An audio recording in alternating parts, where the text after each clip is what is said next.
111 بسم اللہ الرحمن الرحیم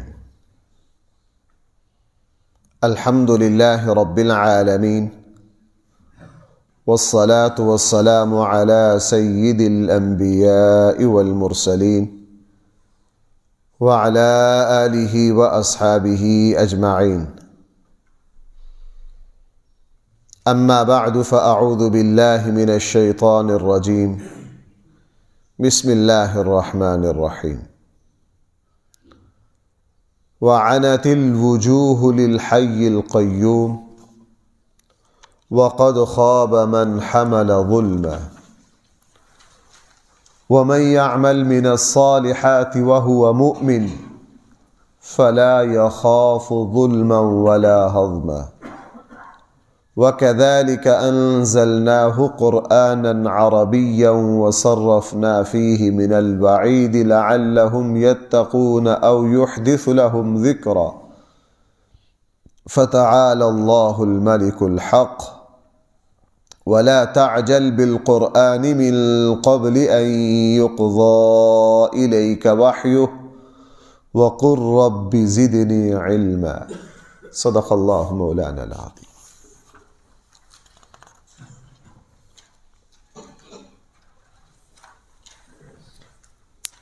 قرآن کریم نے ارشاد فرمایا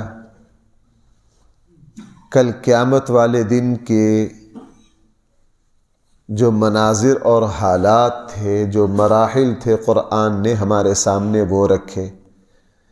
پیچھے یہ بات آئی تھی کہ اللہ جل جلالہ قیامت والے دن جب حضرت اسرافیل دوبارہ سور پھونکیں گے، یتبع الداعی لا عوج لہ، سارے انسان زندہ ہو کر اس پکار کی طرف لپکیں گے، کسی کی مرضی نہیں چلے گی. کوئی ادھر ادھر جانا چاہے گا بھی تو جا نہیں سکے گا، اختیار ختم. ایک بات یہ ارشاد فرمائی تھی خشعت الاصوات للرحمن، رحمان کے سامنے سب کی بولتی بند ہو جائے گی. ایک بات یہ فرمائی تھی فلا تسمع الا ہمسا، اربوں کھربوں انسان ایک ہی وقت میں جمع ہوں گے، وہاں روب اور دبدبا اور ہولناکی کی وجہ سے کسی کی کوئی آواز نہیں نکلے گی. ہمس کہتے ہیں کان میں نرم ہلکی پھلکی آواز. اور فرمایا اس دن کوئی سفارش بھی نہیں کر سکے گا، صرف سفارش کی اجازت بھی اسے ہی ہوگی جس کو اللہ تعالیٰ اجازت دیں گے، پسند کریں گے، وہی سفارش کرے گا. اور سب سے اہم بات فرمائی کہ تم دنیا میں کر کے کیا آئے ہو، اس ذات کے سامنے پیش ہونا ہے جس کے علم نے ہر چیز کو چاروں طرف سے گھیرا ہوا ہے، کوئی چیز اس سے چھپی ہوئی نہیں ہے. کہ دنیا میں تم کیا کر کے آئے ہو، ایسا نہیں ہو سکتا کہ اس اللہ کو پتہ نہ چلے کہ تم کیا کر کے آئے. آگے سلسلہ کلام میں فرمایا وعنت الوجوہ للحی القیوم، اس حی القیوم کے سامنے وہ جو زندگیاں بخشتا ہے، زندہ رہنے ہمیشہ سے زندہ ہے اور اس پوری کائنات کو قائم رکھے ہوئے ہے، اس کے سامنے چہرے جو ہیں وہ مرجھا جائیں گے، روب کی وجہ سے سیاہ پڑ جائیں گے. انسان کا جو چہرہ ہے نا، خوشی اور پریشانی کا آئینہ دار ہے. انسان کن حالات سے گزر رہا ہے، اس کے جسم میں کیا ہو رہا ہے، بھائی سب سے پہلے یہ بات کہاں ظاہر ہوتی ہے؟ اس کے چہرے پر. چہرہ اللہ نے ایک ایسی کمال کی چیز بنائی، ایسا ممکن نہیں ہے کہ اس کے اندر خوشی ہو اور چہرے کی چمک سے واضح نہ ہو سکے، اور ایسا بھی ممکن نہیں ہے کہ اس کے اندر کوئی پریشانی ہو، چہرے پر آ نہ سکے. چہرہ اللہ نے ایسا ایک حقیقی ترجمان بنایا ہے صورتحال کو واضح کرنے کے لیے. قرآن کریم نے اللہ کی بارگاہ میں جب لوگ حاضر ہوں گے تو چہروں کی کیفیت کو بہت جگہ بیان کی. سورہ عبس میں نیک لوگوں کے بارے میں فرمایا وجوہ یومئذ مسفرہ، بہت سے چہرے اس دن چمک رہے ہوں گے، حشاش بشاش ہوں گے. اور وہیں فرمایا بہت سے چہرے اس دن مرجھائے ہوئے ہوں گے، یہاں فرمایا بہت سے چہرے شرمندگی سے سیاہ پڑ جائیں گے، جھک جائیں گے۔ عنت کا لفظی معنی ہوتا ہے شرمندگی سے سر کو جھکا لینا، چہرے کو جھکا لینا۔ تو فرمایا وعنت الوجوہ، چہرے جھکے ہوئے ہوں گے شرمندگی کی وجہ سے۔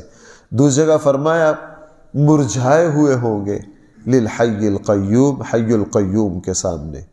وقد خاب من حمل ظلما، یقیناً اس دن ناکام اور ذلیل و رسوا ہو گیا من، وہ شخص حمل ظلما، جس نے کسی ظلم کو اپنے کندھوں پر اٹھایا۔ سب سے بڑا ظلم شرک ہے، اس کے بعد کا ظلم اللہ کی نافرمانی ہے، اس کے بعد کا ظلم بندوں پر زیادتی کرنا ہے۔ جس نے جو زیادتیاں کی، شرک کیا، اللہ کی نافرمانی کی، دوسروں کے حق تلفیاں کی، وہ سارا کچھ بھائی کیا ہوگا؟ اس کے سر پہ ہوگا، اس کے نامہ اعمال میں ہوگا۔ ایسا شخص وہاں ذلیل و رسوا ہو گیا۔ ہاں، وَمَن يَعْمَلْ مِنَ الصَّالِحَاتِ وَهُوَ مُؤْمِنٌ، جس آدمی نے نیک عمل کیا وَهُوَ مُؤْمِن، شرط ہے کہ وہ مومن بھی ہو۔ دو باتیں اکٹھی کہیں، یہاں صرف یہ نہیں کہا جس آدمی نے نیک اعمال کیے، اور نہ صرف یہاں یہ کہا کہ جو شخص ایمان لایا۔ دونوں باتوں کو، وَمَن يَعْمَلْ مِنَ الصَّالِحَاتِ وَهُوَ مُؤْمِن، جس نے نیک عمل کیے اس حال میں کہ وہ مومن ہو۔ مومن کسے کہتے ہیں؟ ایمان، میں نے چند دن پہلے ایک درس میں اس کی وضاحت کی تھی۔ ایمان کہا جاتا ہے دل کی کیفیت کو۔ بھائی کس کو؟ دل کی کیفیت کو۔ اسلام کہا جاتا ہے ظاہری اعمال کو۔ ظاہری اعمال علامت بنتے ہیں اس بات کی کہ دل میں کیا ہے۔ جیسے کل جمعے میں نے عرض کیا تھا، اللہ اور اس کے رسول سے محبت ہے۔ محبت بھائی نظر آتی ہے کہیں؟ ہم نے آتے جاتی دیکھی ہے کہیں؟ محبت تو کہاں؟ دل کی کیفیت کا نام ہے۔ اب اس محبت کا پتہ کیسے چلے گا؟ اس محبت کا پتہ ایسے چلے گا، جس کو اللہ سے محبت ہے وہ اللہ کے حکم کو بھی پورا کرے گا، جس کو رسول اللہ صلی اللہ علیہ وسلم سے محبت ہے وہ حضور کی سیرت کو بھی اپنائے گا۔ ہم دنیا میں ایک بندہ جو ہے ماشاءاللہ اس نے والدین کی عظمت پر نظمیں کہی ہیں، پڑھی ہیں، کلام کہا ہے، لیکن والد بیمار ہے، اس کو کوئی پتہ نہیں، نہ ٹائم ہے، ماں کی کوئی پرواہ نہیں، کہہ یہ رہا ہے کہ مجھے اپنے ماں باپ سے بڑی محبت ہے۔ دل کی کیفیت کا پتہ چلتا ہے بھائی کس سے؟ عمل سے۔ بھائی ذرا میری بات سننا، نماز میں ہم کھڑے ہیں اور واقعی اللہ تعالیٰ کی طرف توجہ ہے، نماز میں ڈوبے ہوئے ہیں۔ جو بندہ نماز میں اللہ کی طرف متوجہ ہو، اس کی ظاہری حالت سے پتہ چل جاتا ہے کہ نہیں؟ ایک بندہ نماز پڑھ رہا ہے، کبھی ہاتھ ادھر کبھی ادھر، کبھی کپڑے ٹھیک کر رہا ہے، کبھی جیب میں ہاتھ ڈال، کبھی ناک میں ہاتھ ڈال، کبھی ادھر کبھی فلاں، کہ میری نماز میں خشوع بڑھا ہے۔ تیری ظاہری حالت بتا رہی ہے کتنا خشوع ہے۔ الذین هم فی صلاتہم خاشعون، ایسا ممکن نہیں۔ ہمارا اصول یہ ہے زمین پر کہ دل کی کیفیتوں کو ہم ظاہری عمل سے سمجھتے۔ دل کی کیفیتوں کو بھائی کس سے سمجھتے ہیں؟ یہی معاملہ اللہ اور اس کے رسول کی محبت کا ہے۔ اللہ اور اس کے رسول کی محبت کا پتہ چلے گا کس سے؟ اللہ اور اس کے رسول کی اطاعت سے، اللہ اور اس کے رسول کی فرما برداری سے۔ اسی طرح قرآن نے یہ بات بھی فرمائی کہ ایمان جو ہے دل میں کس درجے کا ایمان ہے اس کا پتہ چلے گا عمل سے۔ ایمان بڑا کامل ہے لیکن فجر کی توفیق نہیں، مومن بہت بڑا ہے یہ، لیکن فجر کہاں ہوتی ہے؟ بستر پہ۔ وہ کہتے ہیں مجھ سے بڑا مومن کوئی نہیں، زکوٰۃ کا کوئی پتہ نہیں، فرائض کا کوئی پتہ نہیں۔ تو بھائی اسلام میرا اور آپ کا کس درجے کا ہے؟ اس کے پیچھے ایمان کامل ہو۔ میرا اور آپ کا ایمان کس درجے کا ہے؟ اس سے پتہ چلنا ہے کہ میرا اور آپ کا اسلام پر کتنا عمل ہے۔ اس لیے قرآن یہ واو شرطیہ ہے، حالیہ ہے۔ قرآن یوں بھی کہہ سکتا تھا وَمَن يَعْمَلْ مِنَ الصَّالِحَاتِ، یا وَمَن يُؤْمِن وَيَعْمَلْ مِنَ الصَّالِحَاتِ، آسان تعبیر تھی۔ قرآن نے کہا وَمَن يَعْمَلْ مِنَ الصَّالِحَاتِ، جس شخص نے نیک عمل کیا وَهُوَ مُؤْمِن، شرط یہ ہے، حالت یہ ہو اس کی کہ وہ کیا ہو، فَلَا يَخَافُ ظُلْمًا، اس کو کسی طرح کی بے انصافی کا ڈر نہیں ہوگا۔ قرآن نے دوسری جگہ کہا اِنَّ اللَّهَ لَا يَظْلِمُ مِثْقَالَ ذَرَّةٍ، اللہ جو ہے وہ رائی کے دانے کے برابر، مچھر کے پر کے برابر بھی کسی کے ساتھ ظلم نہیں کرتے۔ وَلَا حَظْمًا، اور نہ اس کو کسی طرح کی ناکامی کا کوئی خطرہ۔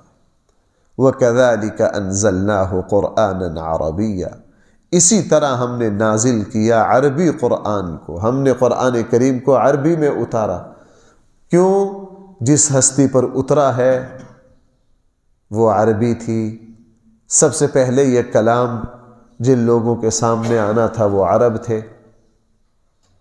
اور اللہ نے عربی زبان ایسی رکھی کہ ہر کوئی اس کو سیکھ سکتا ہے۔ اللہ تعالی حدیث میں ہے اللہ کی زبان عربی ہے، اہل جنت کی زبان صحیح احادیث میں بھائی کیا ہوگی؟ عربی ہوگی۔ اللہ کے کلام کی زبان کیا ہے؟ عربی ہے۔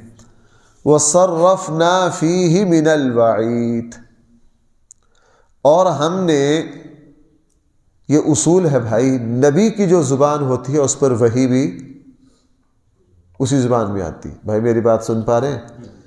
نبی کی جو زبان ہو اس پر وحی بھی، یہ دنیا کا ایسا عجیب کذاب و دجال خبیث نبی آیا قادیانی، زبان پنجابی وحی عربی میں، زبان پنجابی اور وحی اردو میں، زبان پنجابی اور وہی سریانی میں، حد ہی کر دی ہے، پتہ نہیں کس کس زبان میں۔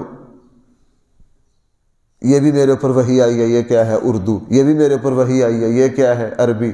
یہ بھی میرے اوپر وحی آئی ہے، پنجابی۔ یہ بھی میرے اوپر وحی آئی ہے، اس کا الفاظ ہی کا معنی نہیں کہ کرو یہ کیا الفاظ آئے ہیں۔ اصول یہ ہے کہ اللہ جل جلالہ نے ہر نبی پر جو وحی اتاری اسی نبی کی، اور وہ نبی جس قوم کی طرف مبعوث ہوا، نبی کے دائیں بائیں جو بولی جا رہی تھی وہی بھائی اسی قرآن کریم بھائی مکہ والوں کے لہجے میں اترا کہ نہیں؟ ہاں، مکہ والوں کے لہجے میں اترا قرآن کریم۔ اس لیے انہوں نے کبھی یہ نہیں حضور سے شکوہ کیا کہ آپ یہ جو کلام پڑھ رہے ہیں ہماری تو سمجھ میں نہیں آتا، آپ پتہ نہیں کیا کہہ رہے ہیں۔ نہ، عربوں کے یہاں مختلف لہجے تھے، مختلف انداز تھے۔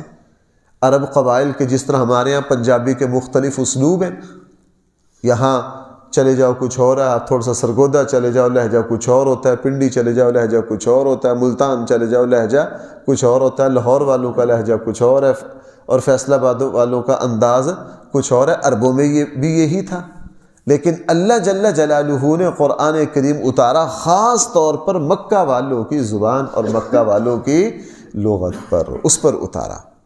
وَكَذَلِكَ أَنزَلْنَاهُ قُرْآنًا عَرَبِيًّا، ہم نے اس عربی قرآن کو نازل کیا۔ وَصَرَّفْنَا فِيهِ مِنَ الْوَعِيدِ، ہم نے بار بار اس میں ڈرانے اور وعیدوں کا تذکرہ کیا، بار بار کیا تاکہ لوگوں کو بات سمجھ میں آ جائے۔ مجھے ایک خبط سوار ہے، میرا تقریر میں نا میرا ایک مرض ہے جس پر میں قابو نہیں پا سکتا۔ اس طرح کی آیات کو پڑھ کے نا تو پھر میں اپنے آپ کی تصحیح کرنے کی کوشش کرتا ہوں۔ مجھے کوئی کہہ دینا کہ ایک ہی موضوع 6 دن بیان کرتے رہو، بڑا مشکل ہوتا ہے۔ جمعے میں یہی مجھے الجھن رہتی ہے، یار یہ موضوع تو فلاں دن بیان کیا تھا، یہ موضوع تو فلاں دن بیان کیا تھا۔ پھر بھائی یہ آیتیں سامنے آتی ہیں، صرفنا فیہ، ہم ایک بات کو کیا کر رہے ہیں؟ بار بار بیان کر رہے ہیں، اور واقعتاً ایسا ہوتا ہے۔ ایک موضوع 3 مہینے پہلے بیان کیا، اس دن پتہ نہیں کسی کو کوئی فائدہ ہوا کہ نہیں، جب دوبارہ اس کو بیان کیا پھر بعض دوست آ جاتے ہیں جی ہمیں اس بیان سے فائدہ پہنچا، تو پھر ہم اپنی تصحیح کرتے ہیں کہ یار یہ جو خبط ہے نا کہ نیا سے نیا موضوع ہو، یہ غلط ہے۔ یہ کیا ہے؟ غلط ہے۔ قرآن کریم سورہ رحمان میں بار بار کیا کہہ رہا ہے؟ فَبِأَيِّ آلَاء، ایک مرتبہ کہہ دینا کافی نہیں تھا، بار بار فَبِأَيِّ آلَاء فَبِأَيِّ آلَاء فَبِأَيِّ آلَاء۔ آپ دیکھنا ایک بات کو کم ایسی باتیں ہیں جن کو قرآن نے بس ایک مرتبہ کہا، دوبارہ نہیں کہا۔ اکثر باتیں وہ ہیں جن کو قرآن بار بار دہراتا ہے، کہیں کسی انداز میں، کہیں کسی انداز میں۔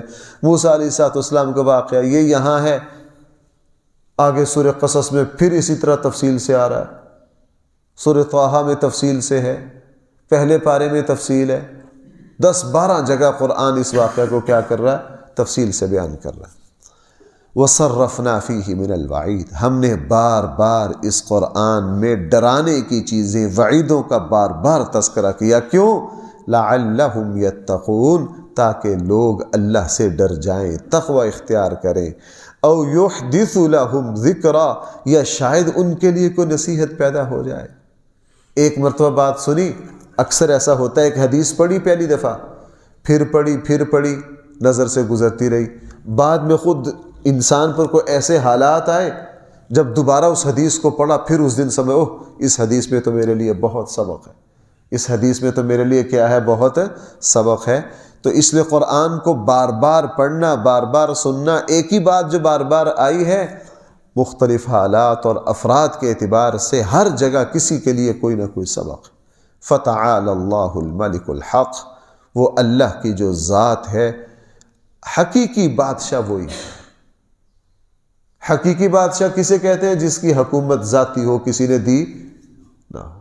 ایسے نہیں الیکشن جیت کے آئے ہوں یا الیکشن میں اوپر نیچے کر کے حکومت آ جائے، یا لوگ نعرے مارے تو زندہ باد، لوگ مرد آباد کہیں تو مرد آباد، نہ، ملک الحق، اللہ تعالیٰ کی بادشاہت حقیقی ہے، اور اس کی بادشاہت پر کبھی بھی زوال کا سوال ہی پیدا نہیں ہوتا۔ اس لیے فرمایا الملک الحق، وہ حقیقی بادشاہ ہے۔ وَلَا تَعْجَلْ بِالْقُرْآنِ، آپ قرآن کریم میں جلدی نہ کریں اس سے پہلے أَن يُقْضَى إِلَيْكَ وَحْيُهُ، کہ آپ کے اوپر وحی اتر جائے۔ یہ وہی بات ہے جو سورہ قیامہ میں قرآن کریم نے بیان کی۔ رسول اللہ صلی اللہ علیہ وسلم پر جب وحی اترتی نا، تو بھائی اس کا اندازہ ہم کیا لگا سکتے ہیں؟ اللہ کے نبی پر پتہ کتنی بڑی ذمہ داری تھی کہ میرے بعد کوئی نبی، قیامت تک انسانیت کے لیے میں نے اللہ کے اس پیغام کو پہنچانا ہے۔ تو جب حضرت جبرائیل آتے، وہ قرآن پڑھ کے سناتے، تو حضور بھی جلدی جلدی دہراتے ان کو، تاکہ یہ الفاظ مجھے کیا ہو جائیں؟ یاد ہو جائیں۔ قرآن کریم نے فرمایا آپ جلدی نہ کریں، باقی جہاں تک آپ کی یہ پریشانی ہے ذمہ داری کی کہ میں اس کلام کو کبھی بھول نہ جاؤں، نہ، فَإِذَا قَرَأْنَاهُ فَاتَّبِعْ قُرْآنَهُ ثُمَّ إِنَّ عَلَيْنَا بَيَانَهُ، پھر آپ کی زبان سے اس کو بیان کروانا یہ ہمارا کام ہے، اس لیے آپ بھولیں گے نہیں۔ رسول اللہ صلی اللہ علیہ وسلم بھائی قرآن کی کوئی آیت بھول گئے بتانے سے؟ ہمارے ہاں بدبختوں نے یہ بھی کہہ دیا کہ قرآن میں یہ چیزیں بھی تھیں، لیکن معاشرے کے دباؤ سے، کیسے نالائق لوگ ہیں یار۔ کہتے ہیں قرآن کریم میں حضرت علی کی ولایت اور خلافت کی آیات اتری تھی، لیکن حضرت ابوبکر اور عمر کے ڈر سے حضور نے ان کو بیان نہیں کیا۔ اور بے شرمو، جس تنے تنہا کو سارا مکہ ملا اکٹھا ہو کے ڈرا نہ سکا، کیوں بھائی؟ کیا خیال ہے؟ جب پہلی وحی آئی تو پورے مکہ سے ڈر گئے؟ جتنا کٹھن مرحلہ مکے کا ہے اتنا مدینے کا نہیں ہے، تنے تنہا۔ معراج سے واپس آ رہے، ام ہانی نے کیا کہا تھا کسی کو نہ بتانا، لیکن صبح سب کے سامنے کہا سرا بعبدہ لیلا منا، میں سیر کر کے آیا ہوں۔ میں سارے، جس ہستی کو سارا عرب مل کے نہ ڈرا سکا، سارا عرب مل کے نہ، یہ تو توہین ہے، یہ تو کیا ہے؟ توہین ہے۔ میں نے اس فرقے پر بہت غور کیا، ان کو رسول اللہ صلی اللہ علیہ وسلم سے کوئی لینا دینا نہیں۔ وہ مولانا مدودی صاحب نے نا آدھی لائن میں اس کا سارا خلاصہ نکال دیا، کہا یہ اہل بیت کو ماننا چاہتے ہیں، صاحب بیت کو ماننا نہیں چاہتے۔ یہ اہل بیت کو ماننا چاہتے ہیں، صاحب بیت کو ماننا۔ اہل بیت کی اہمیت بھائی کس وجہ سے ہے؟ تو صاحب بیت کی وجہ سے۔ کہیں گے صاحب بیت کی نہیں ماننی، کس کی ماننی ہے؟ واہ واہ، کمال کر دیا۔ انہیں ساری دلچسپی اہل بیت سے ہے، اور اہل بیت میں بھی صرف کس سے؟ پانچ تن پاک سے۔ کس سے؟ ہر چیز میں پانچ تن پاک۔ یہ تو میرے علم میں اب آیا، یہ جو محراب بناتے ہیں نا پانچ، وہ کہتے ہیں جی یہ بھی پانچ تن پاک ہے۔ وہ مسجد کی تعمیر ہو رہی تھی، وہاں ایک آگے کہنے لگے دیا پنج بنانے نے 5 دن پاک کے نام سے. مجھے وہی غصہ چڑھا، میں آ کے اس کے بنانے ہی نہیں، یہ کوئی 5 دن پاک نہیں. تو میں نے اس سے کہا، میں کہا تمہارے صرف 5 پاک ہیں، ہمارے تو سارے پاک ہیں. ہمارے تو کیا ہے؟ سارے پاک ہیں. تمہارے پاس صرف 5 تن پاک ہیں، اور ہمارے لوگ بھی پتہ ہی نہیں، غور ہی نہیں کرتے اس جملے پر کیا ہے. ہمارے صرف 5 تن پاک ہیں، نہیں ہمارے تو سارے انبیاء پاک ہیں، سارے ازواج مطہرات پاک ہیں، سارے صحابہ پاک ہیں، سارے اہل بیت پاک ہیں. صرف 5 تن پاک ہیں. حضرت عباس کدھر گئے؟ حضرت حمزہ کدھر گئے؟ یہ رسول اللہ صلی اللہ علیہ وسلم کے جو والد کی طرح تھے وہ کدھر گئے؟ بہرحال فرمایا وَلَا تَعْجَلْ بِالْقُرْآنِ، آپ قرآن کریم کے بارے میں جلدی نہ کریں پہلے سے. أَن يُقْضَى إِلَيْكَ وَحْيُهُ، وہی اترنے سے پہلے جلدی نہ کریں. ہاں اللہ سے دعا مانگتے رہیں. وَقُلْ رَبِّ زِدْنِي عِلْمًا، اے میرے اللہ میرے علم کو بڑھا. آپ یہ دعا مانگتے رہیے، انشاءاللہ کہیں بھی آپ کو غلطی نہیں. اور یہ بھی میرا اور آپ کا، ہم اللہ کے فضل سے اس دعا کو بھائی اپنی دعاؤں میں اس لیے اکثر علماء بیان میں جب شروع کرتے ہیں تو اس آیت کو پڑھتے ہیں، رب زدنی علما. تنہائی میں بھی مانگنا، اے اللہ میرا علم بڑھاتا رہے، میرا علم بڑھاتا رہے. ہمارے اساتذہ ہمیں یہ دعا سکھایا کرتے تھے، نصیحت کیا کرتے تھے. مطالعے سے پہلے یہ کہہ لو رب زدنی علما، اے اللہ میرے علم کو بڑھا دے، میرے علم میں برکت دے دے، میرے دل و دماغ کو علم کے لیے کھول دے. اور اللہ تعالیٰ نے پھر رسول اللہ صلی اللہ علیہ وسلم کو علم کی ایسی بلندیوں پر پہنچایا. ساری انسانیت، سارے نبیوں کا علم ایک طرف، رسول اللہ صلی اللہ علیہ وسلم کا علم سب سے بڑھ کر ہے. اللہ تعالیٰ ہم سب کو صحیح فہم عطا فرمائے. الحمدللہ رب العالمین، والصلاة والسلام على سید الانبیاء والمرسلین وعلى آلہ واصحابہ اجمعین. ربنا آتنا فی الدنیا حسنہ وفی الآخرۃ حسنہ وقنا عذاب النار. صلی اللہ تعالی علی خیر خلقہ سیدنا مولانا محمد وآلہ واصحابہ اجمعین برحمتک یا ارحم.